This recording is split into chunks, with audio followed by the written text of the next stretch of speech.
Hello, dear students. Today we are going to continue in the chapter Gravitation, 11th class physics, and the topic is gravitational field. Okay. So we know that the Earth attracts every body towards its center. अर्थ हर एक body को अपने centre की तरफ attract करती है. According to Newton's law of gravitation the force of attraction varies inversely. और उसमें जो फार्मूला न्यूटन ने दिया कि ये जो ग्रेविटेशनल फोर्स है वो इन्वर्सली प्रोपोर्शनल है स्क्वायर ऑफ डिस्टेंस के from the center of earth, and this shows that in the space all around the earth its gravitational pull can be experienced. इसका मतलब ये है कि अर्थ के अराउंड कहीं भी किसी भी जगह से उसका जो ग्रेविटेशनल पुल है वो एक्सपीरियंस किया जा सकता है. ठीक है, by other bodies. Hence the space around the material body. एक मटेरियल बॉडी के चारों तरफ का वो space in which its gravitational pull can be experienced, जिसमें इसके ग्रेविटेशनल पुल को एक्सपीरियंस किया जा सके. ठीक है, वो सारे का सारा जो स्पेस है वो कहलाएगा, that will be called as gravitational field, उसको बोलेंगे हम. ठीक है, जैसे आप यहाँ पर देखें, सपोज दैट हम ड्रॉ करते हैं, ये अर्थ है. ठीक है, तो अर्थ के सराउंडिंग में कुछ लिमिट रेंज तक इस सारे स्पेस में अगर अर्थ का ग्रेविटेशनल पुल एक्सपीरियंस किया जा सकता है यहाँ तक, सपोज दैट अल्टीमेटली, है ना, लास्ट में यहाँ तक. तो ये सारा स्पेस जो अर्थ के चारों तरफ का है that will be called as इस ग्रेविटेशनल फील्ड है इसका. ठीक है बच्चे.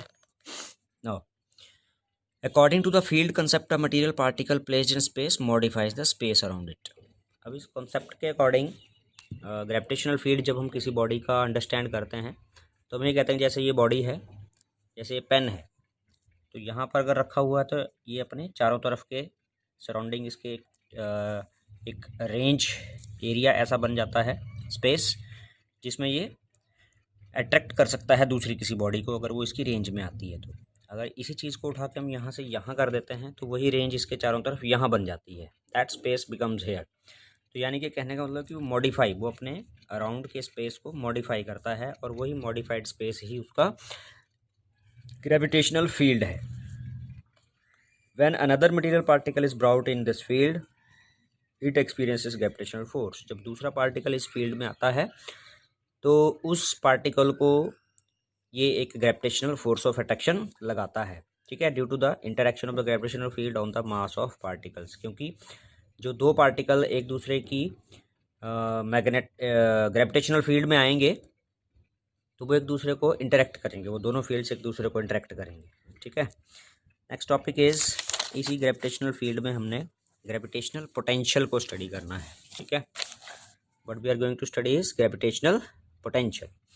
तो gravitational potential, the definition given is gravitational potential at a point in a gravitational field of a body is defined as the amount of work done in bringing a body of unit mass from infinity to that point without acceleration. जैसे ये body है, suppose that earth, तो अर्थ का जहाँ तक gravitational field है उससे बाहर अगर हम कोई पॉइंट कंसिडर करते हैं तो वो अर्थ के लिए एक इन्फिनाइट डिस्टेंस पर है. उसका जो डिस्टेंस है उस पी पॉइंट का वो कैसा है, ये है इन्फिनिटी का है ये. तो इन्फिनिटी से यानी कि ग्रेविटेशनल फील्ड के बाहर किसी पॉइंट से एक बॉडी को यहाँ किसी पॉइंट ए तक लाने के लिए जितना वर्क डन करना पड़ेगा, work done from P to A. ठीक है, to bring a body of mass unit. तो उसी वर्क डन को यहाँ डेफिनेशन में कहा गया कि विदाउट एक्सेलरेशन अगर बॉडी को हम इन्फिनिटी से यहाँ तक लाते हैं तो यही वर्क डन उस पी पॉइंट पर पोटेंशियल को हम रिप्रेजेंट करेंगे वी से. ठीक है, पोटेंशियल एट पॉइंट ए की अगर हम बात कर रहे हैं तो it will be equal to work done from infinity to A. ठीक है, and divide by per unit mass, है ना, यूनिट मास से उसको डिवाइड करेंगे. यूनिट मास को अगर एम नॉट से रिप्रेजेंट कर लेते हैं तो W infinity A divide by am not. ठीक है, ये एक फार्मूला हमारे पास बनता है ग्रेविटेशनल पोटेंशियल का. तो पोटेंशियल का ऐसा यूनिट अगर हम देखें तो ऊपर वर्क डन है दैट इज़ जूल और नीचे मास का यूनिट हो जाएगा किलोग्राम, दैट इज़ जूल पर किलोग्राम. ठीक है, जूल पर किलोग्राम ये ग्रेविटेशनल पोटेंशियल का SI यूनिट है। ठीक है बेटा।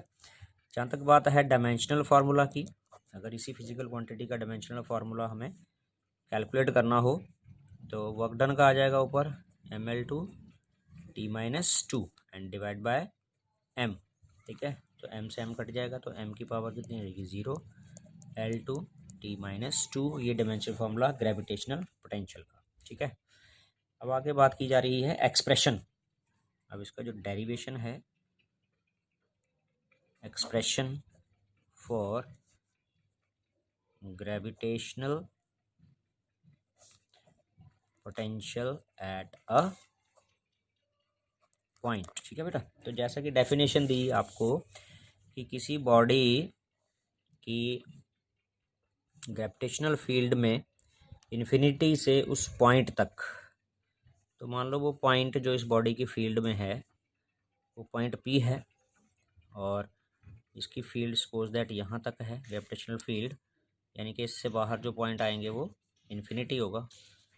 ठीक है, तो इन्फिनिटी से P पॉइंट तक लाने के लिए जो वर्क डन किया जाएगा that will be called as the potential at point P। ठीक है, potential at point P। So we will calculate that work. तो हमने कंसिडर किया कोई बॉडी जिसका सेंटर O है, सपोज दैट जैसे अर्थ है, तो अर्थ की ही ग्रेविटेशनल फील्ड में पॉइंट P जो कि R डिस्टेंस पर है, तो इन्फिनिटी से इस पॉइंट तक लाने के लिए वर्क डन हमने फाइंड करना है। तो इससे पहले हमने दो पॉइंट्स इसी फील्ड के अंदर ही कंसीडर किए, पॉइंट्स A एंड B, जिनके बीच में स्मॉल सेपरेशन है dx सेपरेशन से दोनों पॉइंट्स हैं, और जो पॉइंट A है वो इस बॉडी के सेंटर से x डिस्टेंस पर है, सपोज दैट। ठीक है, so when the body of mass small m is at point capital A वाले पॉइंट पर है, जब वो यहाँ पर है, ठीक है, A पॉइंट पर है जब, तो डिस्टेंस x है, तो कैपिटल M मास की तो ये वाली बॉडी है, अर्थ है जैसे सपोज, और स्मॉल m मास की बॉडी यहाँ रखी है, तो दोनों के बीच में डिस्टेंस है x। तो ग्रेविटेशनल फोर्स जो दोनों के बीच में हो जाएगा, when the body of mass small m is at point capital A, the gravitational force will be F equals to G capital M small m by x square. ठीक है, clear. अच्छा, ये उस समय ग्रेविटेशनल फोर्स इन दोनों के बीच में होगा। इक्वेशन नंबर 1 कर दिया हमने इसको। The small amount of work done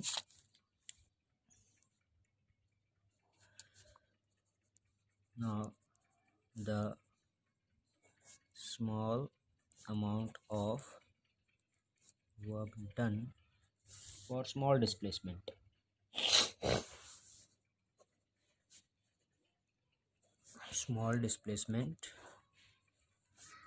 dx from A to B, ये से B तक लाने, स्मॉल डिस्प्लेसमेंट dx करने के लिए किया गया वर्क डन हम फाइंड आउट करें।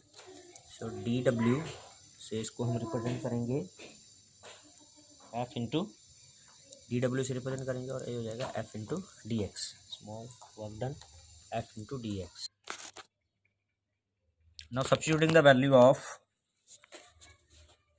F, that is the gravitational force here, dw equals to G capital M small m by x square into dx। ठीक है, ये हमने ग्रेविटेशनल फोर्स की वैल्यू सब्स्टिट्यूट कर दी यहाँ पर।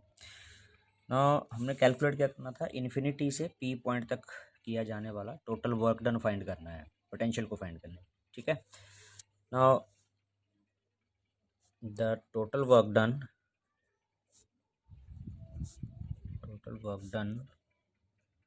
From infinity to P। So W से उसको रिप्रेजेंट करेंगे तो इस dw का इंटीग्रेशन होगा, जिसमें डिस्टेंस इन्फिनिटी से जिस पॉइंट तक हमने इसको लाना है उस पॉइंट का डिस्टेंस है r। कहाँ से लाना है? इन्फिनिटी से। तो डिस्टेंस क्या हो गया? Infinity to r। ठीक है, सो लोअर लिमिट इन्फिनिटी हो गया, upper limit r, that is equal to integral infinity to r D W की वैल्यू होगी g capital M small m by X square into D X, that is equal to g capital M small m, तो integration के अंदर रह जाएगा 1 by X square D X, G capital M small m, तो integral 1 by X square x की power -2 हो जाएगी, और इंटीग्रेशन में पावर में अगर रेज करना होता है तो -2 में +1 और डिवाइड बाय -2 + 1। ठीक है, इन्फिनिटी टू r, ये इसकी लिमिट्स हैं, दैट इज -2 + 1 -1 बन गया, तो माइनस का साइन बाहर आ गया, minus G capital M small m और x की पावर बची -1, infinity to r, minus G capital M small m, x की पावर -1 का मतलब हो गया 1 by X, infinity to r। So limit substitute करें अगर, upper limit minus lower limit का फॉर्मूला यूज़ करते हुए minus G capital M small m into 1 by upper limit r minus 1 by infinity lower limit, तो 1 by infinity 0 हो गया, तो हमारे पास बचा क्या? Minus G capital M small m by r। Okay, next step में ये वर्क डन है, हम m को इधर ले आएँ तो W अपॉन m, और यहाँ हमने क्या लिखा था? वर्क डन अपॉन मास किसके बराबर है? पोटेंशियल के बराबर है, work done upon mass is equal to potential. ठीक है, तो W अपॉन m यही पोटेंशियल होगा पॉइंट P पर, क्योंकि इन्फिनिटी से P पॉइंट तक वर्क डन किया गया था, तो ये पोटेंशियल एट पॉइंट P, तो किसके बराबर हो गया? ये m इधर चला गया, तो यहाँ बचा minus G capital M upon r। ठीक है, ये हमारे पास फॉर्मूला आ गया, this is the expression here, minus G capital M by r।